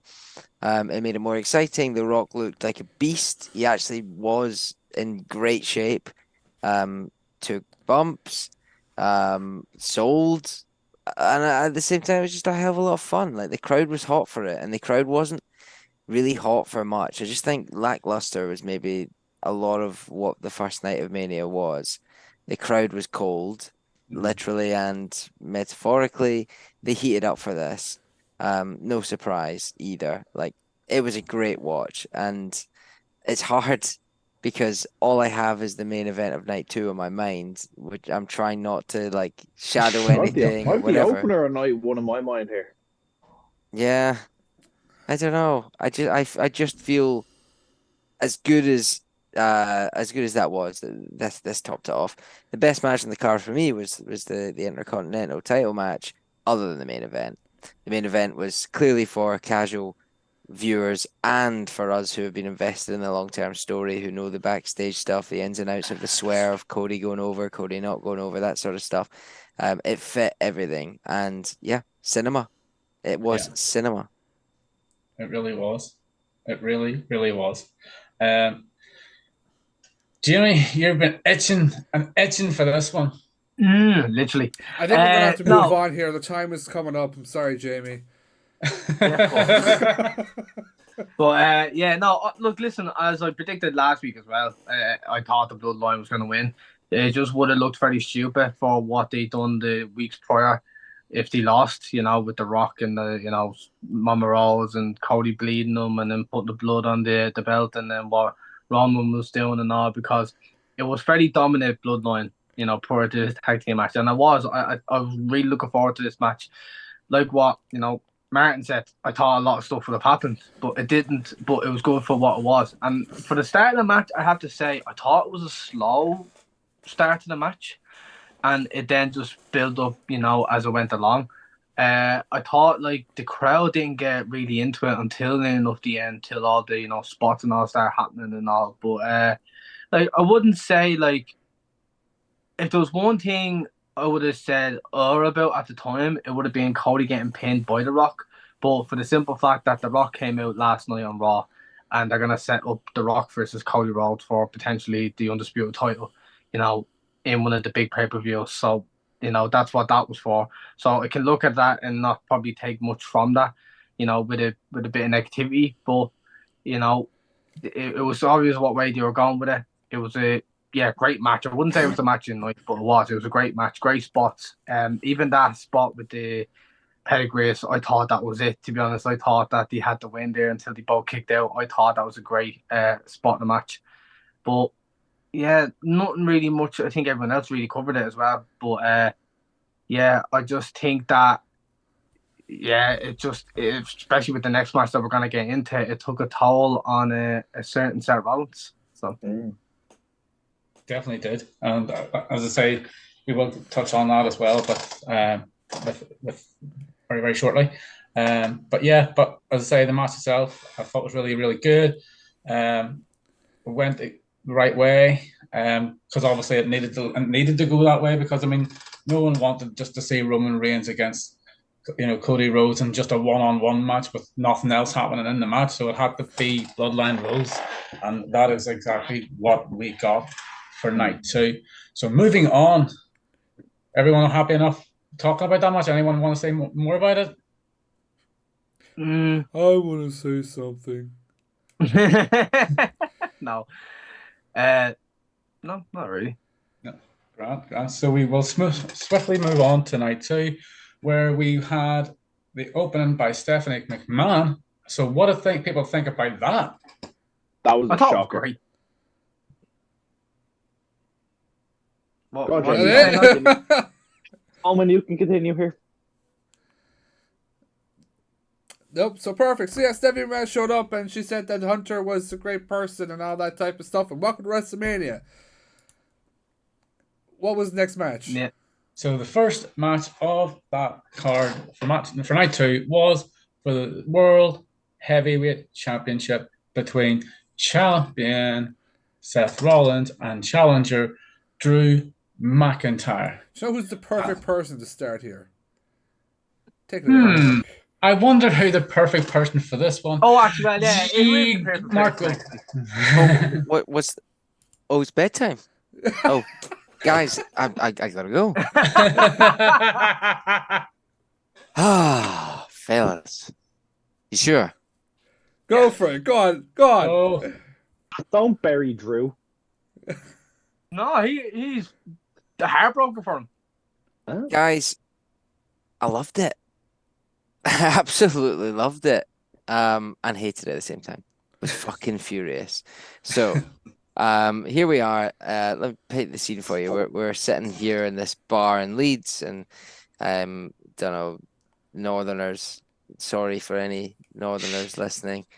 They turn around, and my mate's he's Aaron. He's quite loud. The two of us are quite rowdy. We're clapping. We're chanting for Drew. Guys beside us Drew McIntyre's a prick, and it's gonna be so funny when he loses, and you see the Scottish cunt beside you is gonna, we were trying to wind us up, and we were fine. Drew goes over, and what was, to be honest, what a start. First of all, I popped like mad for that Claymore. I thought, fuck me. Oh, yeah. This is whoa, here we go. This is what last night was missing. Some stakes, some feeling, some passion, some power behind it. It was great. What a start. Match was unbelievable as well. Brilliantly booked, emotional. Drew picking up the win after all, the 2 Claymores. The only thing criticism, Claymore looks slightly weak because the amount of times he uses it and he gets kicked out of. But either way, Drew lifting that title was so therapeutic, man. Yeah. Watching him, that was great. He's a heel. He's going over his missus. He's going over his brother. Even the tweet mid-match, that guy is money. He is doing the best work of his career, and he deserves to lift that title. And I was so pleased that he did. But do you know something? The story they're telling with Punk, when he looks over at him, it just takes a little bit too long, and Punk gets involved. That cash in again, right? I wasn't actually disappointed because I saw Drew lift that title, and I know where it's going. And I tell you, lads, I'm a fucking be there, right? Yeah. I'm gonna get back home. For those of you who don't know, I do live in London. I won't be living in London the weekend of June the 10th. 15th, 15th. 14th, 15th. I will be back home for that, and I will be getting as many tickets as I can, because that is either when Drew gets the title or when Drew goes over CM Punk. And you know what? Having him lift that title for a couple of minutes or 5 minutes before he ended up losing it to Damian Priest, and what was a really well booked sort of segment, piece of work, piece of art, it will all be worth it for the Glasgow crowd to get what they deserve. And I cannot wait to be there. That's my take on it. I'm gutted, but you know what? I actually really liked it. Yeah. This has nothing to do with the match, but more something I saw on fucking X that really pissed me off. So I seen someone tweet earlier on being like, imagine not giving Drew the full spot at WrestleMania to give it to him in a in a non-historical place like the Hydro. Yeah. fucking lost to the person. Like, do you not know the fucking history of Drew and the Hydro, you fucking stupid cunt! Yeah. To be fair, it would have been better at Ibrox, but we're getting the pitch renovated for the summer. I think they'll sell out the Hydro like twice, Oh, 3 yeah. times, 4 Yeah, times. oh, It's absolutely. Easily. absolute Easily. madness. I'm surprised they didn't do Murrayfield. I think Yeah. I think the issue with that was I think there's other things booked in around that time, and that I think it was too much. I think Mark would tell you that. I personally think the Hydro is the best place for it, simply No. because of the history for Drew, with ICW, you know, fucking the match with Grado and everything. I think That was the SCCC. I was there. What a fucking night. What a night. Are they not the same place? So they're very close. The SCCC was open Fuck. first, then the Hydro. But I think he did the Hydro as well. But that's where Grado went over. That Fear and Loathing 2015. So like Unreal. the fucking the history is there, and for Drew, it's gonna be extra fucking special. Yeah. So that's where the fucking history is. Just should prick us on Twitter. Yeah. Oh man, it's going to be good. But the match itself, I'll let you guys talk about it. For me, what an opener! Like that was everything that was missing from the opener from night one. It had stakes, it had passion, it had emotion, it had everything. Go on, guys, someone take it away from me because I'll ramble Go on on, forever. Jamie. It was the greatest opener in WrestleMania history. Boom! Go on, Drew. It was literally the greatest WrestleMania opener in history. And I will actually argue a lot of people with that.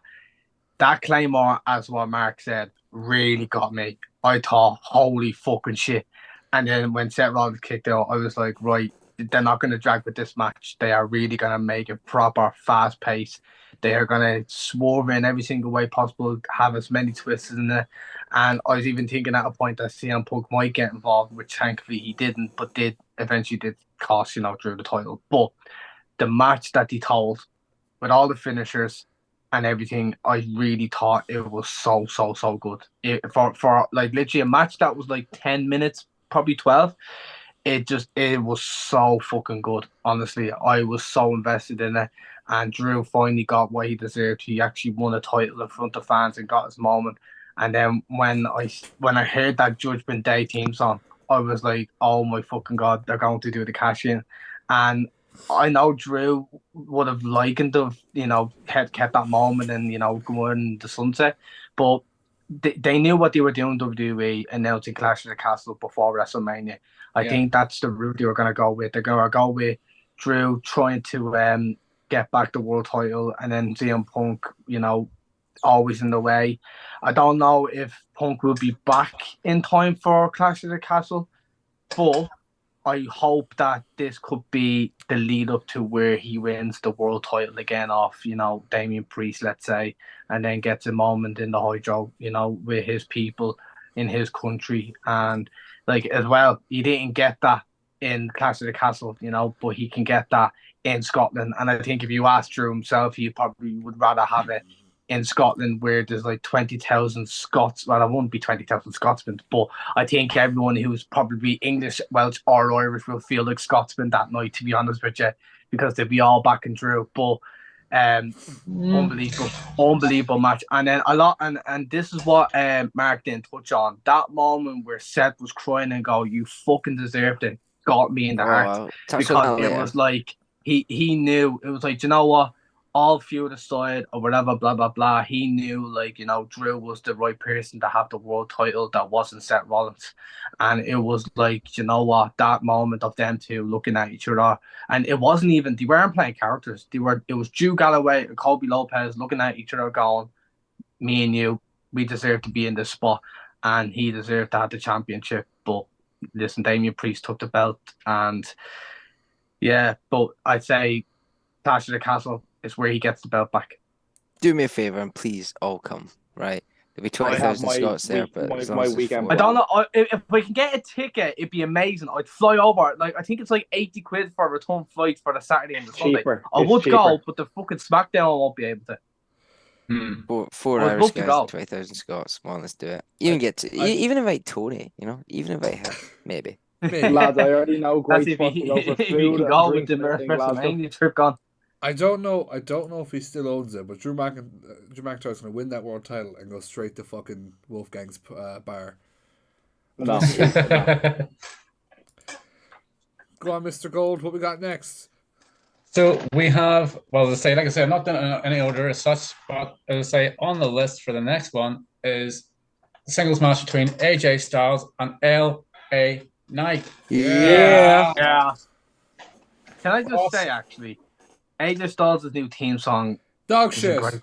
great. Yeah. Awful. It's not great. Def Rebel. Like, Get It rid. is awful. Why did they have to change it to something it felt very OC, and it was like, why did it have? There's nothing like to specs of it. There was nothing to suspend. There was nothing. It was just, here's the new theme song, comes out and is like storming down to face LA Knight. They should have just kept it. We don't want none, because that was sort of iconic anyway. AJ You know what I wants mean? When to he change. debuted at the Rumble. It was AJ's Like- idea to change it because he felt it didn't fit him anymore. It doesn't. I still don't think it even fits the character he is No, now. It this makes one- it probably worse. This one, like, they had done something fucking better than whatever the fucking shit. I give Def Rebel a lot of leeway because they do have some decent fucking theme songs. But fuck me, that one was shit. That was horrible. All the hype and AJ's got a new theme song. It suits his character so much. Oh dear God. I think Yeah, it was terrible. if we're going for a new era and Triple H, is leading that, belts being changed and Def Rebel being changed is something they got to do. I think the issue with Def Rebel need to Rebel, go. they've got a lot of like decent stuff, right? A few here and there that do fit the characters, but that's the thing for me. They don't put enough thought into the characters. Sitting there thinking, everything just seems to have a quirky something to get your attention and then generic. Don't want to talk about it too much. The match, right? I really enjoyed. I didn't expect this to be quite as good as it was in terms of actual match quality. That was a fun watch. I'm really glad LA Knight got the win as well. It wasn't something I predicted just because, again, maybe thinking about keeping heels hot and who would be likely challengers going forward. Probably AJ Styles, new theme, new character, new trousers, new body. Keep him hot. But LA Knight, he doesn't need a big win because he's hot. Like, the crowd will pop for him no matter what, but at the same time, it's a reward for that guy because he does deserve that moment. And was pleased, enjoyed the match. Yeah.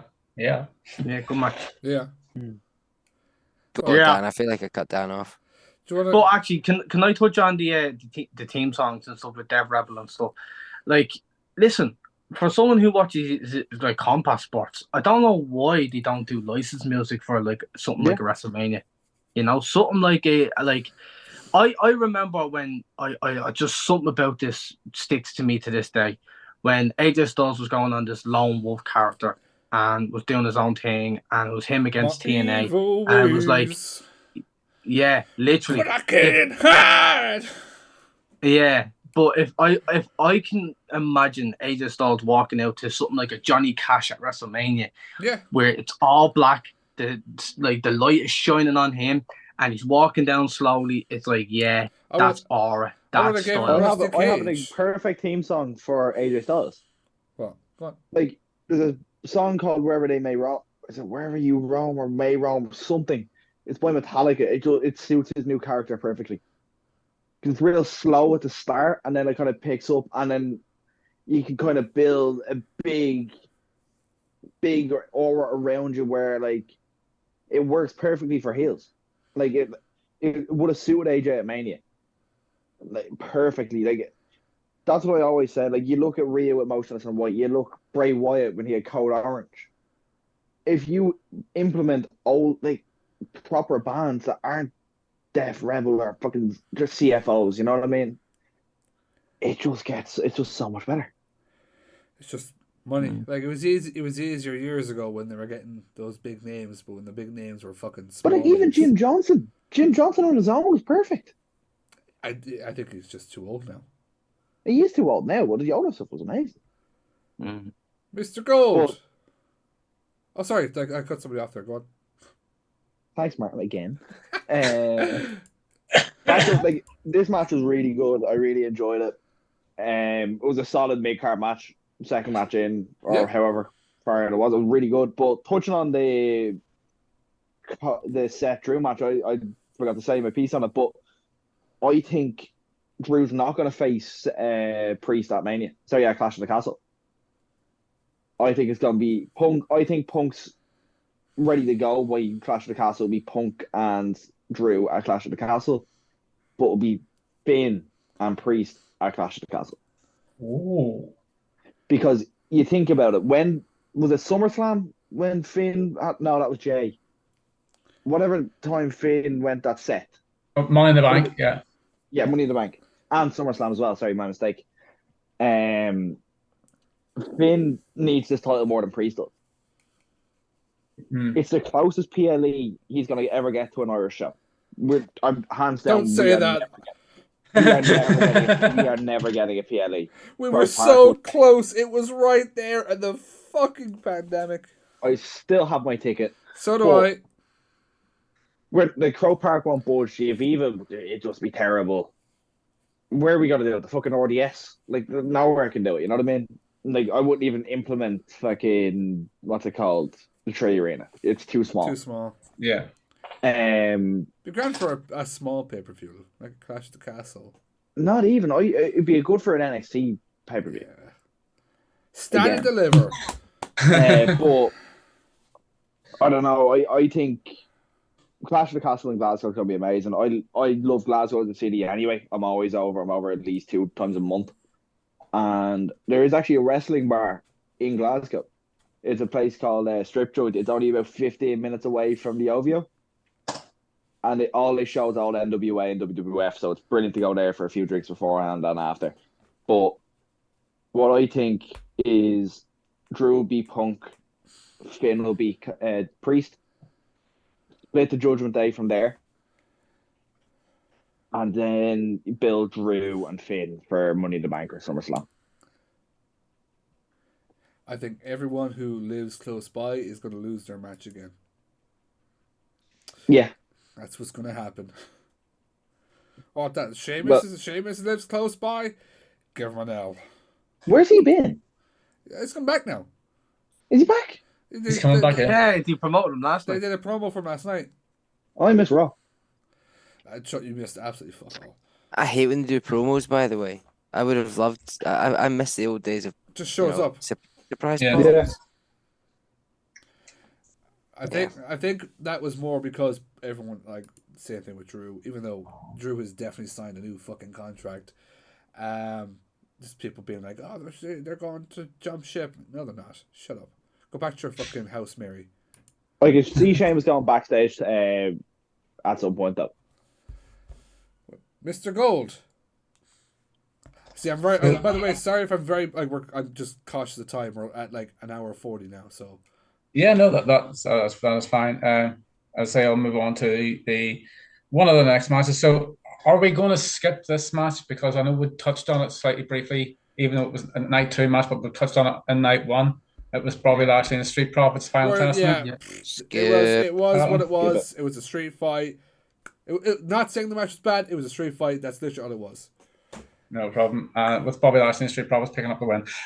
Moving swiftly on to the one of the next matches. As I say, for me, I thought it should have got a bigger pop than it did. But it was Io Sky defending the Women's Championship against Bayley. I'm going to kick off with Martin for this one. So the build for this was fucking. It should have been so much better. The match itself was really, really fucking good.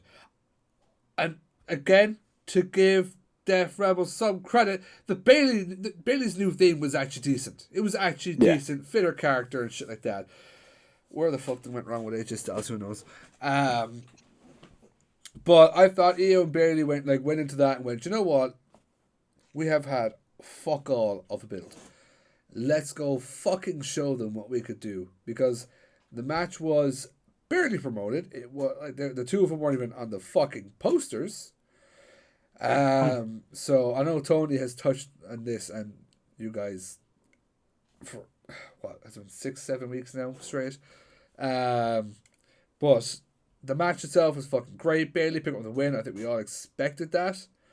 I feel like there was a small chat side of me that was like, Io could win this, and they just fuck over everybody. But I'm interested to see where we go now with not only Bailey but Damage Control, because they took 2 L's over the weekend. So I'm interested to see now where we go with the two of them. Yeah, definitely. Jimmy, what's your thoughts on this match yourself?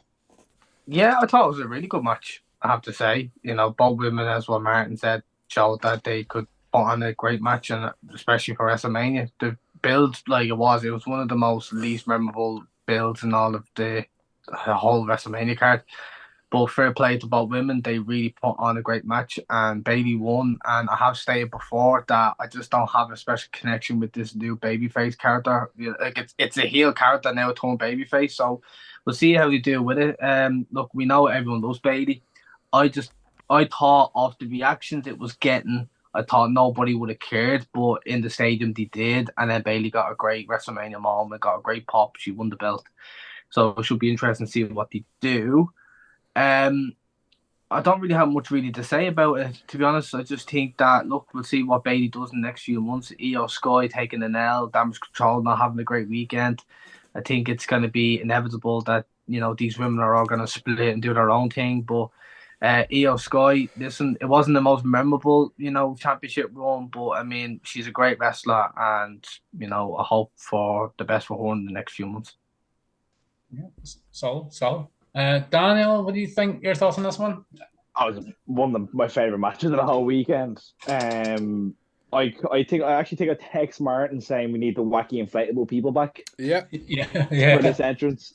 It would have made really cool. It would have made it more enjoyable for entrance wise, but and I kind of would have brought me back to Takeover London. But with that as well, do you remember the Hey Bailey chants? They need to stay. Like, that was brilliant to hear, and as well, like, the right person won. I have to say, like, she needed her Mania moment. Io Sky, I think she has been a really. I thought she was brilliant in NXT and all that, but now when she's on the main roster, we're very, very, very little English. It's not been a great title run. It was very poor. Again, it's nothing against anyone personally. I just don't think she was a deserving champion. I don't think she deserved to win the Money in the Bank, and that's unfortunately the case. No, that's fine. Mr. Goldberg, what are your thoughts? Yeah, it was a good match. It was, again, the crowd got hot. They missed the wacky inflatable arm flailing tube man. Bailey's entrance was a bit weird. Not really too sure. I know that what San Jose, something about the Egyptian That feel confused to the that. hell out of me. Yeah, so something about like her Egyptian roots in San Jose or something crazy. I don't know, but she clearly, I don't know, it felt flat. The match itself was great, like between the bells ringing, that was solid stuff. A really good watch, just with one major plot hole. As Martin touched on, we've seen Damage Control take 2 L's, but why the hell wouldn't Damage Control get involved at all in that match? They also walked out with Io. Exactly.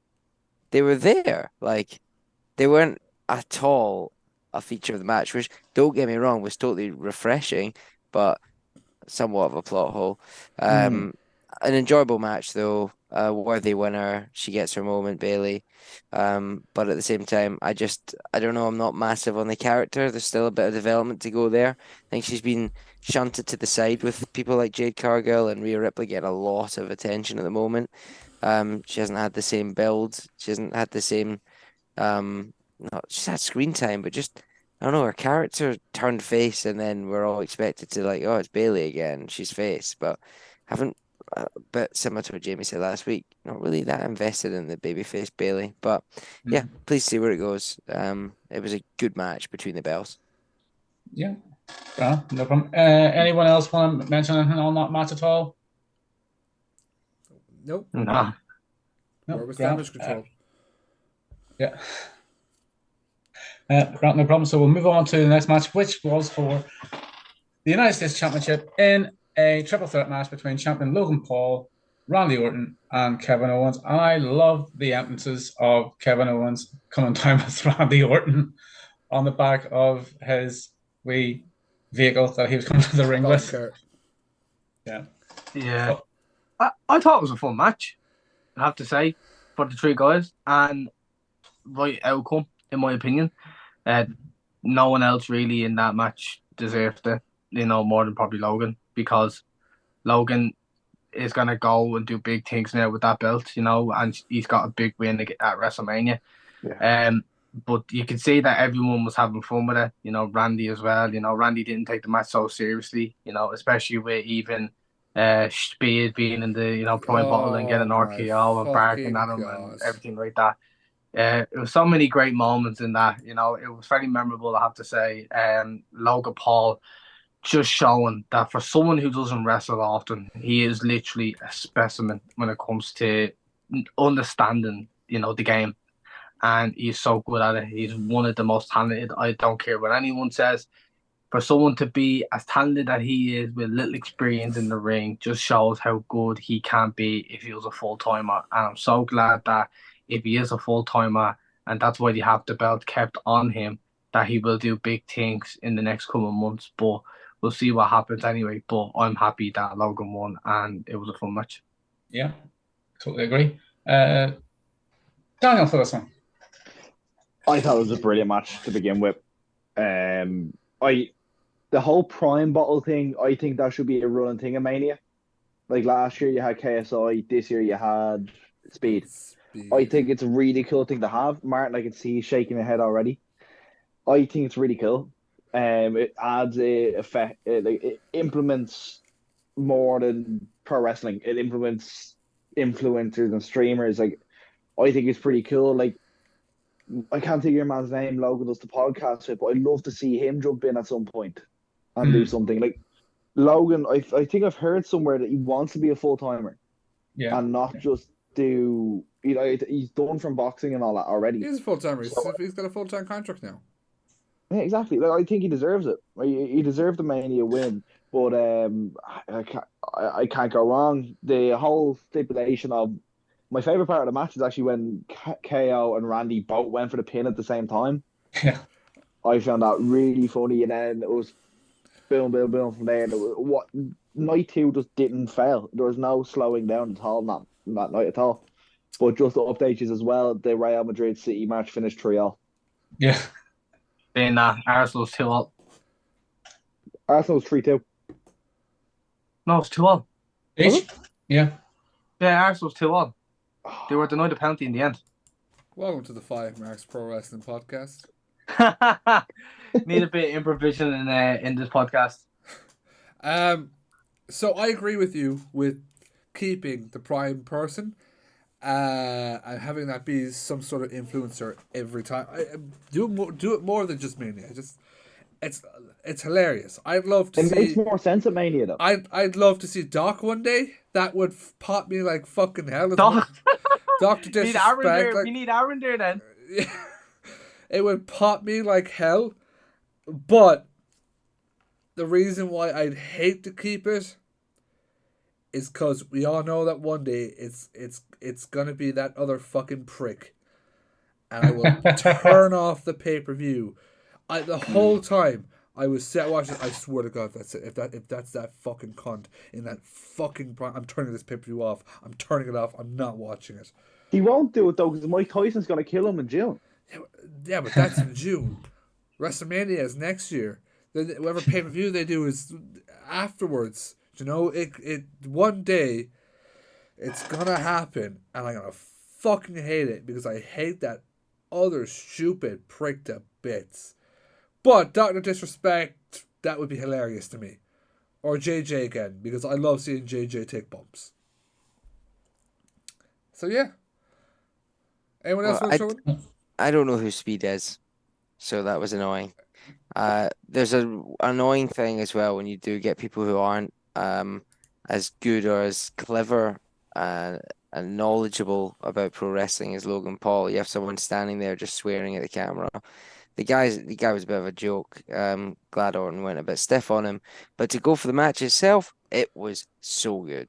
It was super entertaining, and one of the few times I remember a triple threat match where it's two faces and a sort of not even a chicken shit heel, but two faces and a heel where the dynamic really worked because the story between Orton and Owens, two guys who have turned on their best friends and everybody that they've ever teamed with, they're actually having a hell of a lot of fun. They're smiling, and you're again, as Dan says, the double pin, the attempt of the RKO, they had a lot of back and forth that just was like two friends. I got you. But yeah, it was a good watch. I'm smiling just thinking about it because yeah, had a lot of fun. But as Jamie says, it's about time we did give Logan Paul his due. The guy is amazing for what he's been doing, the work he's put in. He's holding the title with genuine prestige, but he's also very entertaining in the ring. His spots they're clean yet kind of raw, which I like. His style is entertaining. He's good on the mic. He's good in the ring, and his timing is spot on. I could do with less streamers getting involved. Yeah, the Prime thing would be good, but I don't know. I don't really get that world, but maybe it's really good for the kids or the people that are into that. Had a lot of fun with the match. Really enjoyed it. Yeah, Mr. 100%. 100%. Now, it is time for one of the biggest main events in WrestleMania history. Cody Rhodes going on to face Roman Reigns for the undisputed WWE Universal Championship. This one, I'm going to go with Mark first. Wow, I can't believe we're not doing this in a pod by itself. I will try and be quick. Oh, I Jamie, want to about say something though. Oh, I want to okay. say something. I hate the damper on this end to the podcast. I think we won't do this match justice if we were to quick fire and talk about I think you it. should And I'm do sorry, Rob. the match, but with the whole story. I think you should do that. I think this match deserves a whole podcast in itself. Yeah. I really think so. Plus, we've gone a couple hours. Yeah, it's 2 hours. I really think so. Do you know what? And I think that getting Tony here as well to even talk about it with us, or even getting everyone who has witnessed the match with us to talk about it would be probably getting at the best Weekly Controversies episode of all time, because there's going to be a lot to unwind.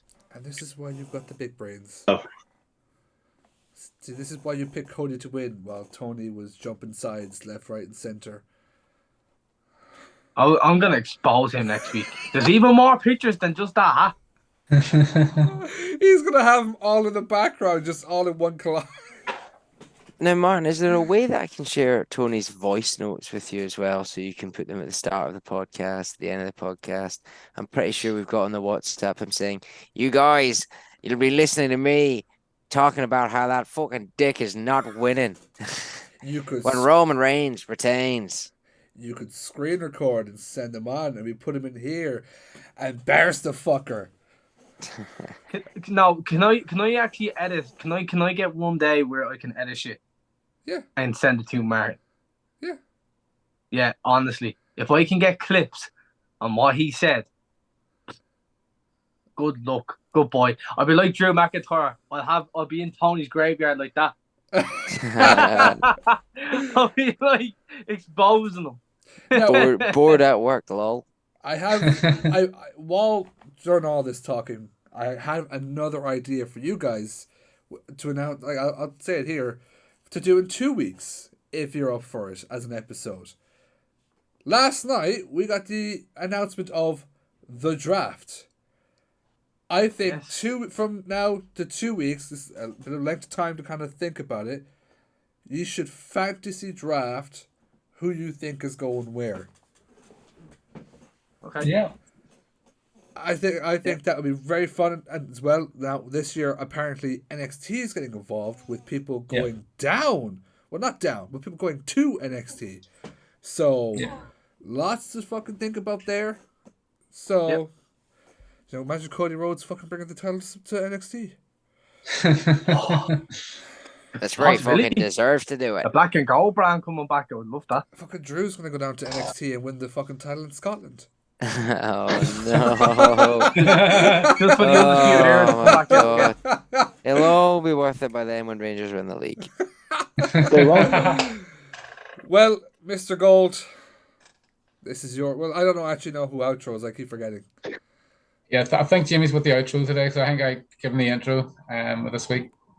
So Yeah. Jimmy, take us Listen, away. everyone, thank you for coming on and watching this episode of the WrestleMania 40 review. To everyone that was Part involved, one. thank you, Martin, thank you, Dan, thank you, Mark, for coming on, and Rob, my lovely and my only tribal chief, coming on Oh, and doing an absolute brilliant shot of work as he always does.